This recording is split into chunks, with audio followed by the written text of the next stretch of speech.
네, 우리 같이 인사할까요? 반갑습니다. 고맙습니다. 그리스도 완전 충만 일체은혜 감사.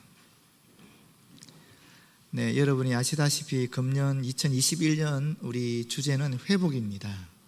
그래서 비록 지금 아직 이 팬데믹 상황이 끝난 것은 아니지만은 그럼에도 불구하고 우리가 하나님께서 회복시켜 주시리라는 것을 믿고 미리 회복이라는 주제로 함께 말씀을 나누고 있습니다.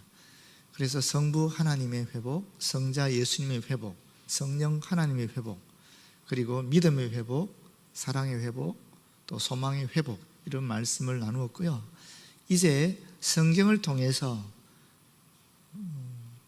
성경의 인물들이 또는 어떤 사건 속에서 하나님이 어떻게 회복시켜 주시는가를 구체적으로 살펴보는 시간을 이번 주일부터 가지겠습니다. 제일 첫 번째가 아담입니다. 당연하지 않겠습니까? 아담이야말로 우리 인류의 시초이니까 사실 그분의 삶을 통해서 하나님이 어떻게 회복시켜 주시는가를 우리는 충분히 미루어 또 알 수 있으리라고 여겨집니다. 평소에 제가 생각했던 것은 아담이 추락했을 때에 에덴에서 하나님이 회복시켜 주신 것은 이해를 했지만은 이번에 말씀을 준비하면서 처음으로 아담을 하나님께서 에덴에서만 회복해 주신 것이 아니라 이 세상에서 에덴 밖에서 추방되어 살아가는 삶 속에서도 하나님이 그를 회복해 주고 계셨구나, 회복의 은총을 베풀어 주고 계셨구나 하는 것을 처음으로 깨닫게 되었습니다.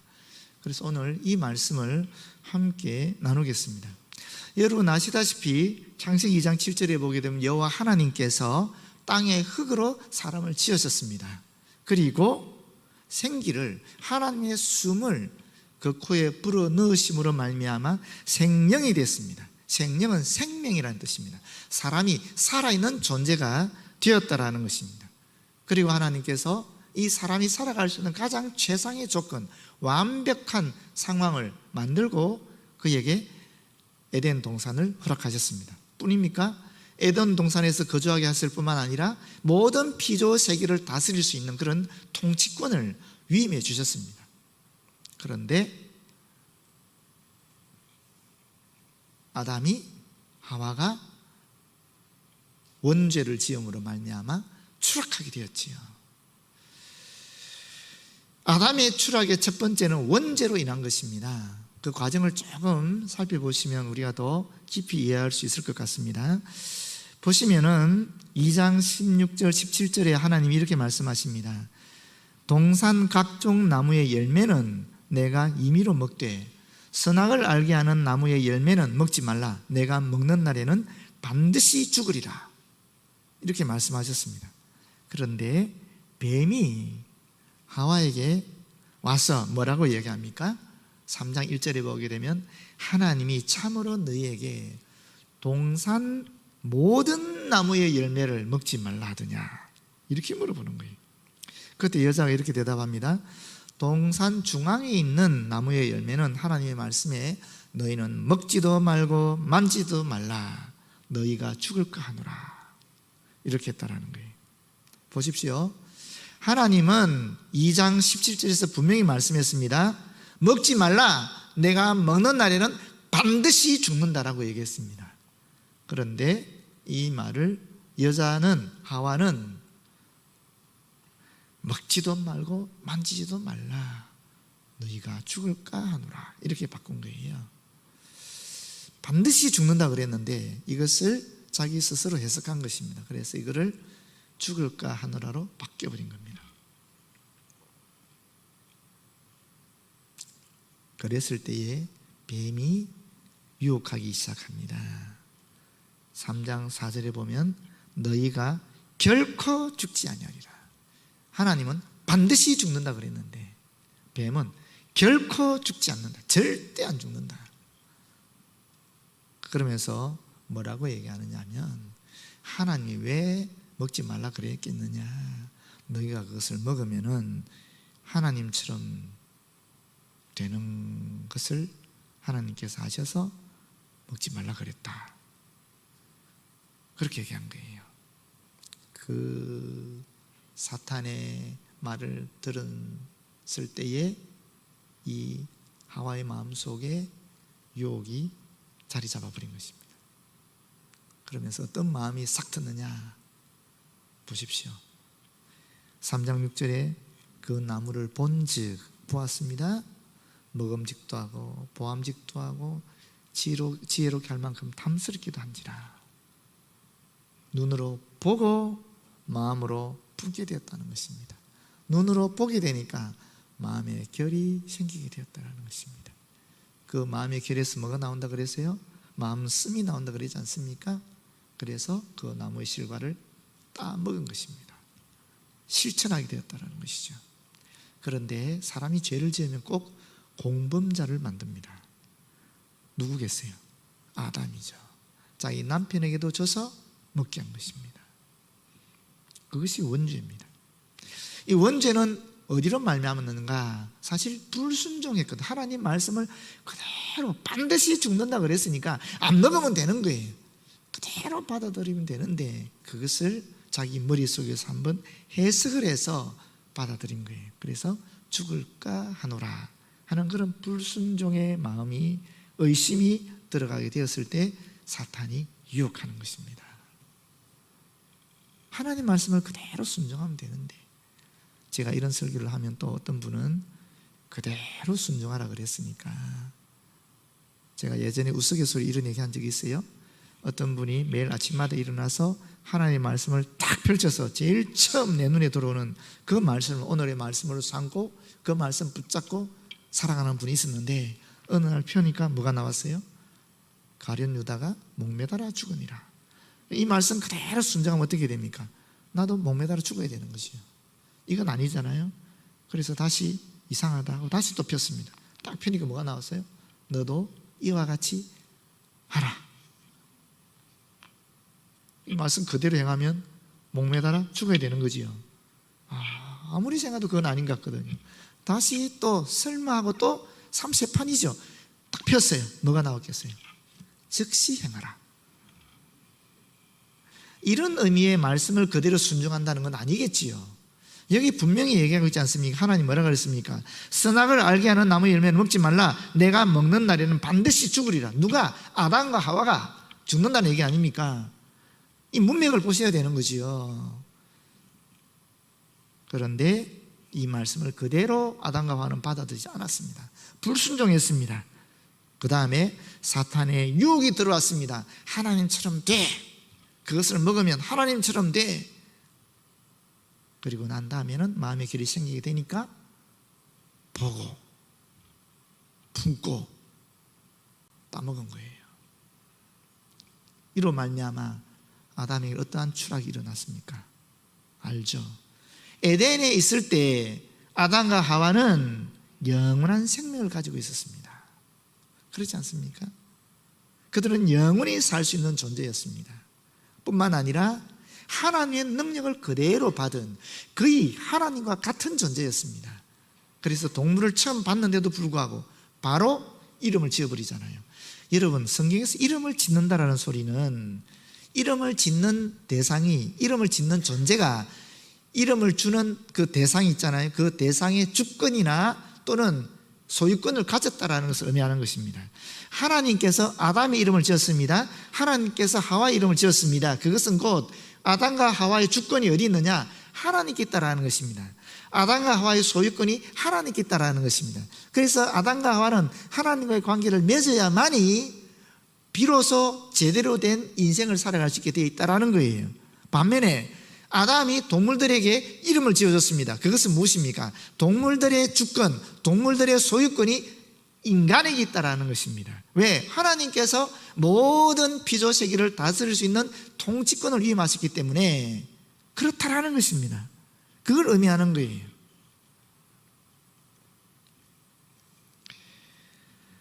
그런데 이제 죄를 지음으로 말미암아 아담에게는 영원히 살 수 있는 그 능력이, 영원한 생명이 사라져버린 것입니다. 하나님의 능력이 사라져버린 것입니다. 무한한 존재였는데 유한한 존재로 추락해버린 것입니다. 이것이 아담의 첫 번째 추락입니다. 그런데 여러분 아시다시피 하나님께서 그들을 추락한 상태로 징벌을 내리는 상태로 그대로 두지 않았습니다. 그들에게 묘한 약속을 해주십니다. 이것이 에덴에서의 아담의 추락에 대한 하나님의 회복의 은총이었습니다. 곧 3장 15절 말씀이죠. 여자의 후손이 등장한다는 것입니다.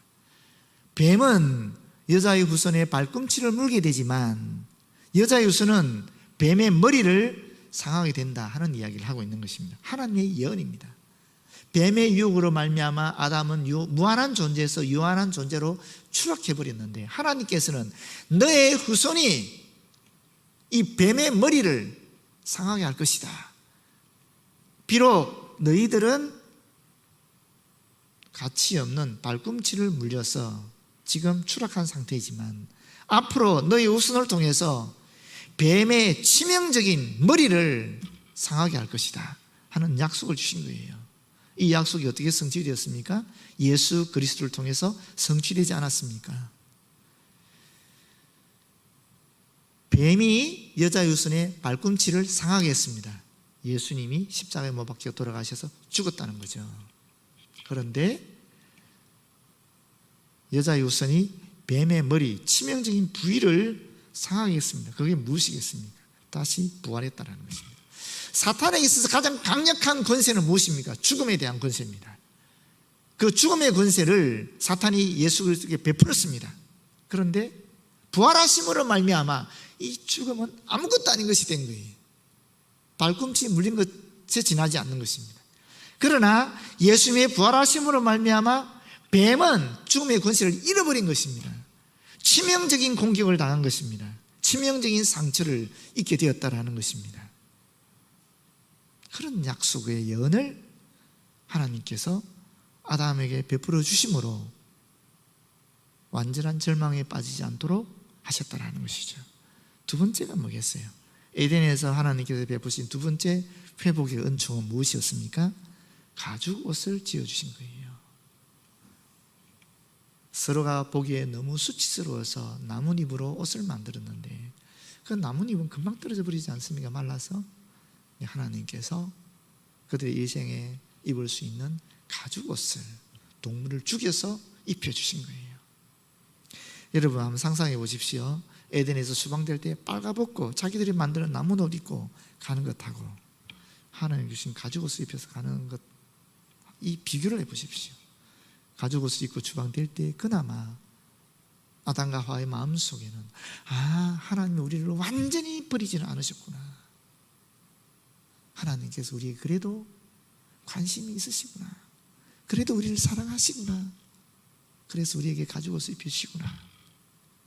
그런 생각이 들겠습니까? 안 들겠습니까? 그냥 추방해버렸으면 하나님께서 우리를 완전히 버리셨구나. 이제 우리는 하나님과 다시 관계를 맺을 수 없는 그런 상태에 놓였구나 라고 생각할 것이지만 하나님께서 몸소 동물을 잡아서 그 가죽을 벗겨서 옷을 만들어 입혀주실 때에 그들의 마음속에 그래도 하나님이 우리를 완전히 버린 건 아니구나 하는 그런 마음이 안 들었겠습니까? 그것이 바로 에덴에서 하나님께서 베푸신 회복의 은총입니다. 이까지는 제가 여러 번 설교했고 저도 알고 있었던 내용입니다. 그런데 이번에 새로운 사실을 알게 되었습니다. 이 본문을 준비하면서, 말씀을 준비하면서 두 번째 아담의 추락이 있더라고요. 그게 뭐냐면은 자녀, 아들들 간의 갈등으로 말미암아 생긴 살인의 사건입니다. 세상에 자기 큰아들이 둘째 아들을 죽여버린 것입니다. 여러분 한번 상상해 보십시오. 여러분도 자녀들이 있잖아요. 그 자녀들이 서로 싸우고 갈등하고 미워하고 그것도 가슴이 아픈데 만약에 여러분의 자녀 중에 한 명이 다른 자녀를 죽였다고 생각해 보십시오. 그 부모는 무너지지 않겠습니까? 버틸 수 있겠습니까? 완전히 무너져 버릴 거예요. 절망에 빠질 거예요. 더군다나 아담 같은 경우에 에덴에서 받은 약속이 있습니다. 회복의 은총이 있습니다. 그게 무엇이었습니까?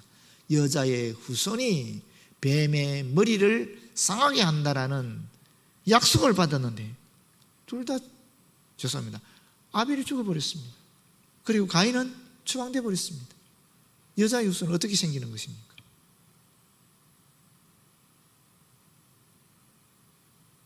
기대할 수 없게 된 것입니다. 그뿐입니까? 여러분의 자녀 중에 한 명이 그렇게 죄를 짓고 떠났다 할지라도 다시 주님 앞에 돌아서서 회개하고 오면 또 사랑스러워지지 않겠습니까?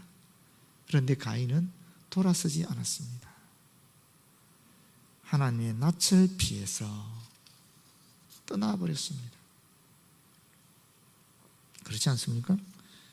어디 나오느냐면은 4장 16절입니다. 가인이 여호와의 앞을 떠나서 에덴 동쪽 놋 땅에 거주하더니, 물론 하나님께서 가인을 야단치게 되니까 지금 하나님의 눈앞에서 떠났다라는 말이 문맥적으로 옳습니다만은, 그러나 그게 영적 의미가 있는 것입니다. 하나님을 떠나버린 것입니다. 가인이 완전히 떠나버린 것입니다. 이런 아들들의 갈등으로 말미암은 그 절망이 또다시 아담과 하와를 추락시켜버린 것입니다. 그런데 그런 아담에게 하나님께서 또 회복의 은총을 허락하셨습니다. 그것이 25절 말씀입니다. 아담이 다시 자기 아내와 동침하매 그가 아들을 낳아 그의 이름을 셋이라 하였으니 이는 하나님이 내게 가인이 죽인 아벨 대신에 다른 씨를 주셨다 하며, 다른 씨가 뭐겠습니까? 여자의 후손을 낳을 씨를 의미하는 것입니다.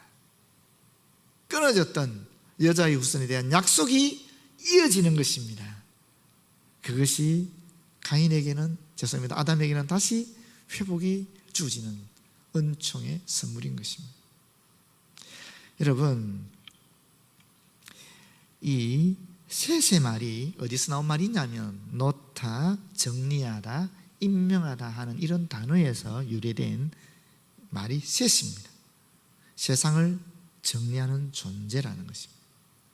건강한 거룩한 제사를 하나님께 드렸던 아벨의 뒤를 이어 아벨을 대신하여 이제 다시 이 세상에 놓여진 존재가 바로 이 셋이라는 것입니다.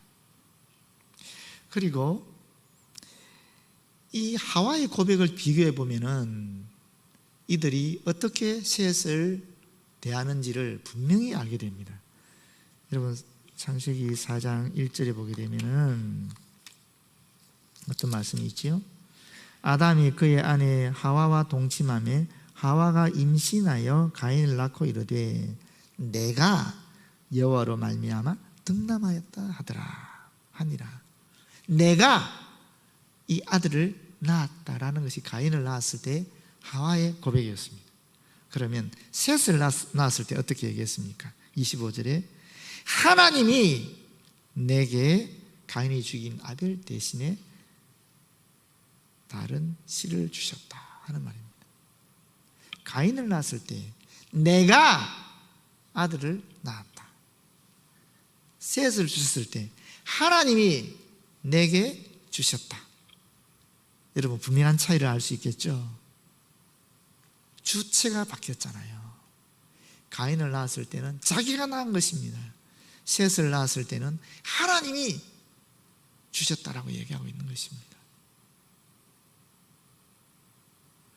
하와가 하나님이 자신들에게 주신 회복의 은총으로 이 셋을 받아들인 것입니다. 그리고 그 고백을 하고 있는 것입니다. 하와만의 고백이겠습니까? 아담의 고백이기도 한 것이죠. 하나님께서는 아벨의 죽음으로 말미암아 가인이 하나님과 또 자신들의 곁을 떠난 것으로 말미암아 이제 여자의 후손에 대한 기대가 사라진 것으로 말미암아 다시 절망 속에 빠졌던 추락한 아담과 하와에게 셋을 주심으로 다시 회복을 시켜 주셨다라는 것을 우리는 이 말씀을 통해서 알아차리게 되는 것입니다. 그런데 여러분, 아담의 추락은 여기서 끝나는 것이 아닙니다. 세 번째 아담의 추락이 또 있습니다. 그것이 뭐냐면 가인의 후손들의 타락으로 인한 아담의 절망입니다. 가인의 후손들이 하나님 보시기에 너무 악을 행하는 거예요. 먼저 가인부터 보실까요? 4장 17절에 보면 가인이 성을 쌓고 하는 말씀이 있어요. 하나님께 받은 가인의 처벌은 무엇이었습니까? 방황하는 것이었습니다. 한 곳에 정착하지 못하는 것이었습니다. 그런데 가인이 성을 쌓았다. 무슨 뜻이겠습니까? 하나님의 벌을 거부한 것입니다. 그대로 안 받겠다는 것입니다. 반항하는 것입니다. 거역하는 것입니다. 또 왜 성을 쌓았을까요? 두려움 때문에 쌓았겠지요. 혹시 다른 사람이 자신을 공격해서 아벨을 죽이듯이 죽이지 않을까 하는 그런 두려움 때문에 성을 쌓았겠지요. 그런데 이것은 불순종입니다. 하나님이 뭐라 그랬습니까? 가인에게 분명히 너를 상하게 하면 내가 7배로 벌하겠다 그랬거든요. 그럼 하나님께서 자신을 보여주겠다는 약속 아닙니까? 믿어야죠. 그걸 못 믿는 거예요. 그걸 못 믿게 되니까 두려움이 생기게 되고, 그 두려움을 극복하기 위해서 스스로 자기를 보호하기 위한 성을 쌓는 것입니다. 그 뒤 후손들은 어떻게 되겠습니까? 이런 가인의 역량하에 스스로 모든 것을 다 해결하려고 하는 것이 가인의 후손에게 나타났던 상황입니다. 하나님을 섬기고 하나님의 보호하심을 받고 하나님의 인도하심을 받는 것이 아니라 자기들 스스로의 지혜와 자기들 스스로의 능력으로 모든 것을 다 처리해 나가겠다고 생각하다 보니까 어떤 일이 발생하겠습니까? 끊임없는 다툼과 갈등과 싸움과 죽음의 역사가 일어나게 되는 것입니다. 그것이 결정적으로 드러나는 것이 가인의 5대 손이었던 라멕의 고백입니다. 4장 23절 24절에 보게 되면 이런 말씀이 있어요. 아다와 실라여 내 목소리를 들으라. 라멕의 아내들이요. 아다와 실라는 라멕의 아내들이거든요. 내 말을 들으라. 나의 상처로 말미암아 내가 사람을 죽였고 나의 상함으로 말미암아 소년을 죽였도다. 가인을 위하여는 벌이 7배일진데 라멕을 위하여는 벌이 77배일지로다. 77배이다. 무슨 얘기입니까, 여러분? 가인의 뒤를 이어 후손들이 내려가면 내려갈수록 더 악하게 되었다라는 것입니다. 더 심한 죄를 짓게 되었다라는 것입니다. 그러다 결국 이와 같이 라멕과 같은 자기 자신을 칭송하는, 이것을 자랑하는, 가인보다 내가 77배나 더 벌을 받을 만큼 큰 악을 행했다는 것을 자랑하는 이런 이야기가 나오기 시작하는 것입니다. 물론 라멕은 아담이 죽을 때에 56세에 지나지 않았습니다. 여러분, 우리가 착각하는 게 있는데 한번 생각해 보십시오. 아담과 하와가 에덴에 있을 때는 몇 살이었습니까? 몇 살이었어요? 나이를 셀 수가 없어요. 영원한 존재였으니까.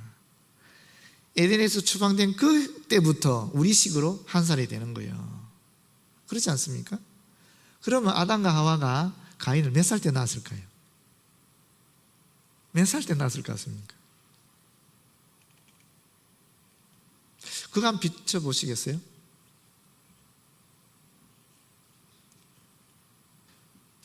저 계보에는 하나님의 자녀들의 계보만 있는 것이거든요.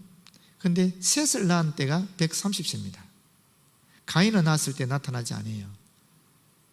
그렇죠? 130세부터 800년 동안 아담이 자녀들을 낳기 시작하거든요. 유대인들의 전통에 의하면 아담이 아들 33명의 딸 23명을 낳았다는데 그건 정확하지 않고요, 기록되어 있지 않습니다. 사실 우리가 계보라는 말이 지금 5장 1절에 나오는데, 이 계보라는 말은 출생이나 업적이나 역사를 발췌해서 기록한 것을 얘기하는 거예요. 성경이 인류의 모든 역사를 기록하지 않았습니다. 하나님의 구원 역사를 모두 기록하지는 않았습니다. 하나님의 구원 역사 속에서 꼭 필요한 것을 발췌해서 기록한 것이 성경이에요. 마찬가지로 아담의 계보라는 것도 마찬가지입니다. 저기에 모든 이름이 다 기록되어 있지 않는 거예요. 하나님의 구원 역사에서 꼭 필요한 이름만 기록되어 있는 거예요. 세대라는 말도 마찬가지예요. 이제 그만하셔도 될 것 같아요. 세대라는 것도 그렇습니다. 우리가 아들을 낳고 했을 때 그 아들이 과연 진짜 아들만 얘기하는가? 그렇지 않습니다. 아들 뒤에 손자를 의미할 수도 있고 후손을 얘기할 수도 있어요. 하나님 보실 때 꼭 구원 역사에 필요한 그 이름만을 올렸지 불필요한 이름들을 올리지 않은 거예요. 그래서 부분적으로 발췌해서 기록된 것이 어떻게 생각하면 이 족보고 계보로 볼 수 있는 거예요.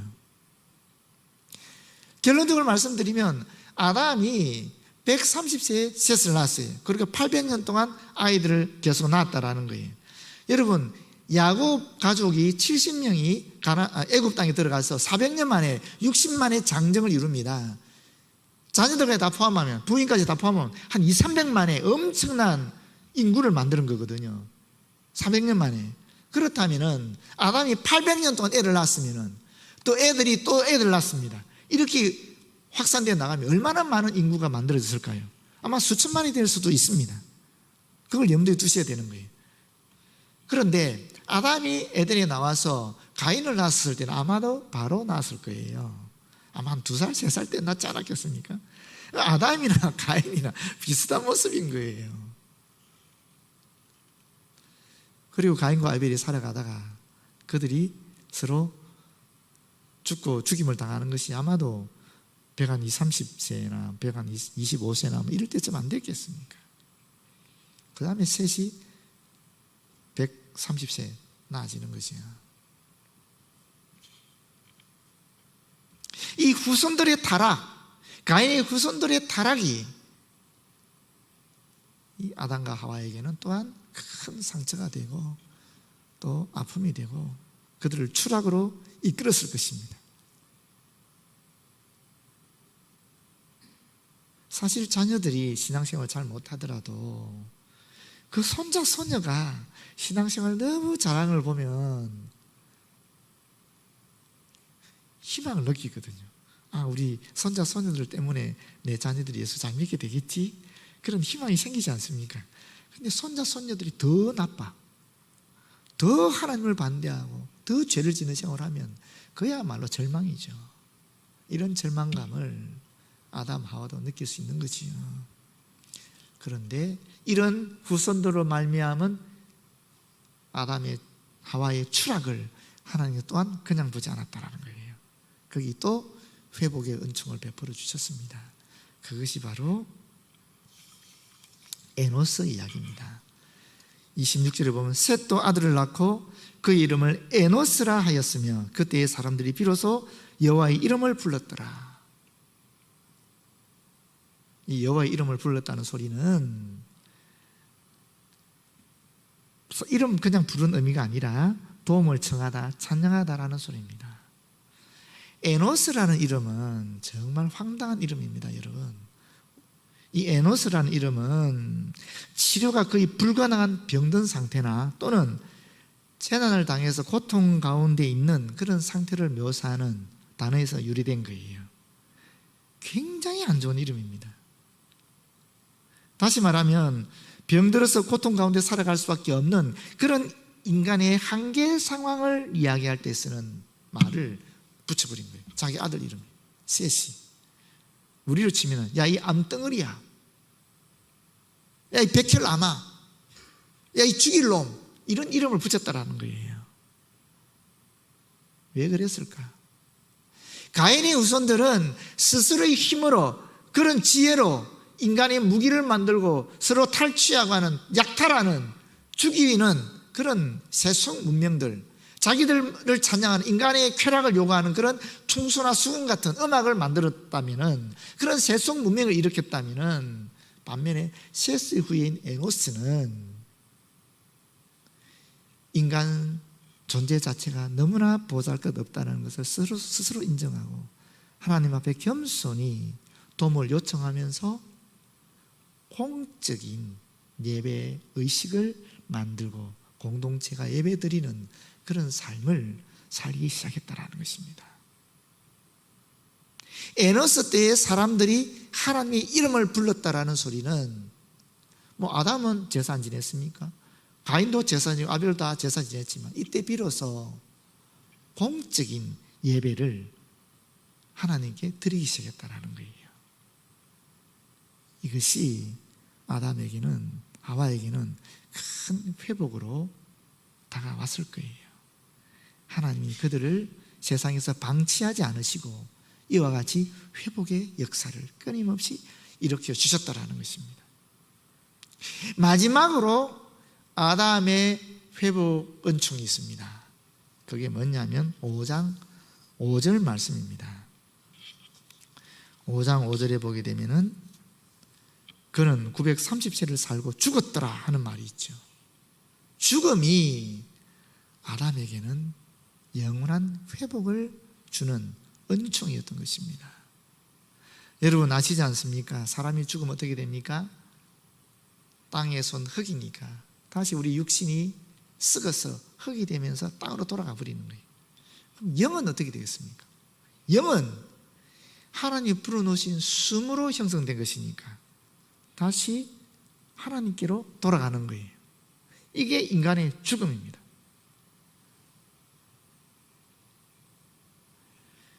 육체의 한계 속에 있던, 시간의 한계 속에 있던, 이 공간의 한계 속에 있던 이 아담의 영이 다시 하나님께 돌아감으로 말미암아 영원한 존재가 되는 것입니다. 물론 완벽한 구원은 예수 그리스도의 재림을 통해서 그에게 영이 아니라 몸옷이 주어질 때에, 그래서 영과 육을 온전히 회복할 때 이루어지겠지요. 그렇지만 한계 속에 있던 인간이 자유로운 영의 존재가 되었다는 것 자체가 회복을 의미하는 거예요. 기독교인에게 죽음은 영원한 끝이 아닙니다. 영원한 절망이 아닙니다. 이것은 영원한 회복을 얘기하는 것입니다. 우리는 예수 그리스도를 통해서 영원한 회복을 얻게 되는 것이 바로 이 죽음이라는 것입니다. 지난주 목요일 밤에 김종인 권사님이 돌아가셨습니다. 그런데 여러분, 김종인 권사님이 2018년에 암에 걸리셨거든요. 그리고 항암 치료를 해서 회복이 되셨습니다. 그런데 근육 무기력증이 사라지지 않았어요. 이것으로 말미암아 결국 폐렴이 왔고, 폐렴이 오게 되니까 호흡 곤란을 통해서 이 피가 피에 산소가 공급이 안 되니까 피가 이게 좋은 상태가 아니고 자꾸 나쁜 상태가 되는 거예요. 그래서 결국 그것이 머리에 뇌혈관을 터뜨려서 뇌경색이 왔고, 그것 때문에 결국 돌아가시게 된 거예요. 그런데 여러분, 백일선 장로님이 이런 말씀을 하시더라고요. 지난 3년의 투병 생활 중에 김종인 권사님이 단 한 번도 하나님께 불평하거나 하나님을 원망한 적이 없다는 것입니다. 놀랍지 않습니까? 이게 신앙의 힘인 것입니다. 이게 회복의 은총인 것입니다. 그리고 돌아가셨는데 배 장로님이 그 얼굴을 보니까 너무 편안하게 돌아가시고 편안한 얼굴을, 모습을 가지고 있더라는 거예요. 그것이 배 장로님에게 큰 위로가 되었다는 것입니다. 여러분, 저도 마찬가지였습니다. 우리가 성도들이 힘들고 질병 상태에 있을 때 우리가 병원에 찾아가거든요. 중환자실에 들어가서 기도하고 말씀을 전하고 그러는데 이번에는 그러지 못했습니다. 왜? 코로나 때문에. 보호자 한 사람만 그 병원에 들어갈 수 있는 거예요. 목회자가 들어가려고 하면 코로나 확진 검사 받아야 되고, 그리고 보호자와 교체를 해. 너무나 복잡한 절차가 있는 거예요. 그래서 이번에 들어가지를 못했습니다. 비록 기도는 했지만 얼마나 제 마음이 아팠는지 몰라요. 그런데 어제 꿈에 하나님께서 김종인 권사님을 보내주셨어요. 김종인 권사님 제 꿈에 나타났어요. 얼마나 편안한 모습으로 나타나셨는지. 제가 정말 크게 위로를 받았습니다.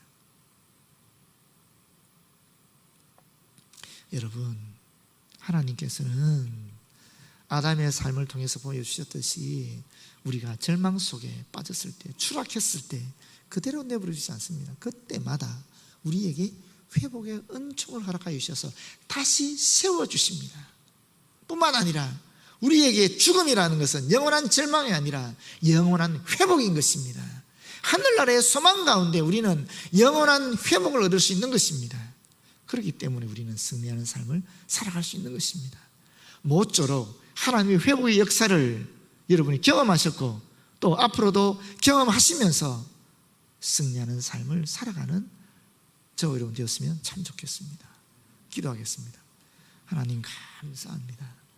아담에게 주셨던 그 회복의 은총을 저희들에게 허락하셔서 날마다 넘어지지만 다시 회복해서 주님 바라보고 끝까지 주님께 나아가는 승리의 삶을 살아갈 수 있도록 인도하여 주시옵소서.